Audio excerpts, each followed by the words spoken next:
Hello everyone, I am the Mancunian, and today we're going to talk about player versus environment game modes in modern day multiplayer shooters, like Team Fortress 2. Now, unless you've been living under a rock for the past 15 or so years, or you're just old, you'll certainly know of or have played a multiplayer PvE game mode on one of your favourite games. To start off with a strong example, we have to go all the way back to November 2008, 1 year after Team Fortress 2 was released, with Activision's Call of Duty World at War. Now, I'm sure the majority of you that have at least played Call of Duty know what I'm talking about now. I'm referring to the Zombies game mode, which was awarded to you after beating the game's gritty campaign mode. So, what does this have to do with TF2, you ask?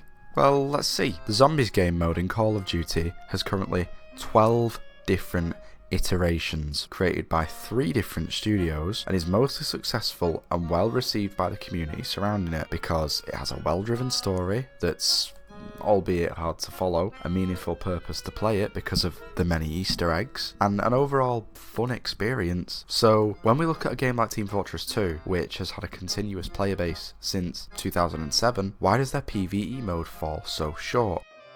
I mean, if you look at the similarities between the two modes, they're both round/wave based, with a small amount of players fighting off NPCs that are increasingly difficult to beat, with upgradable weapons and upgradable player attributes, if you count Call of Duty's perk system as being similar to class upgrades in Man vs Machine. There's also bosses, mini-bosses, in the form of tanks, hellhounds if we're talking about Call of Duty, and despite only the medic being able to do it, there's also a functioning revival system which you also see from every player in a Call of Duty Zombies match. So what went wrong on Valve's part for Man vs Machine to be so unappreciated?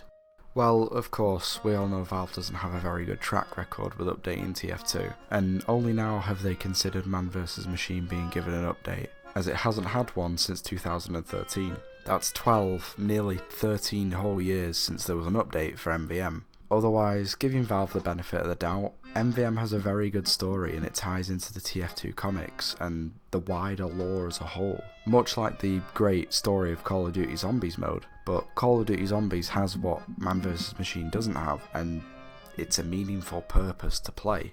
Sure, I mean, you could argue the loot you have a chance to get from MVM's Man Up mode is quite meaningful, but it's pretty much just gambling for items worth a nice amount of money.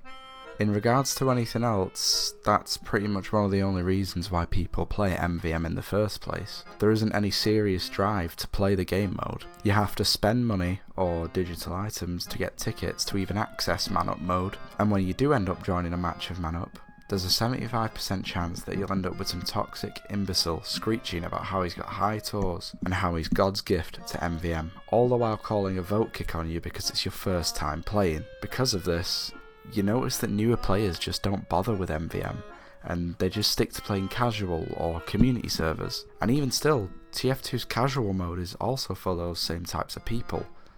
Going back to the aforementioned update to MVM, on the 23rd of June 2025, Valve's official TF2 account on X, formerly Twitter, posted this image with the caption "Man vs Machine maps needed," alongside a link to the Team Fortress 2 blog where they've posted a much more in-depth request for these new maps and missions, alongside details about the update dropping around the time that they would have been adding the seasonal Scream Fortress update in October.